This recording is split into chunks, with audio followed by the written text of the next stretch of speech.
currently on the Guadalupe River in Cuero, Texas, working on a bridge project over the Guadalupe River, US 87 over Guadalupe.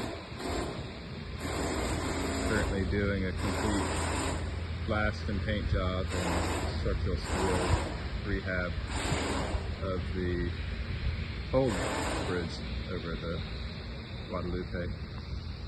You'll also see there's a new weathered steel bridge that's been installed in the last several years.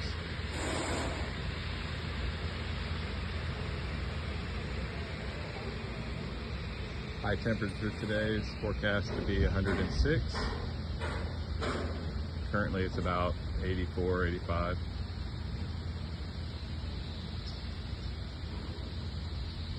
We'll take some more videos and pass them on.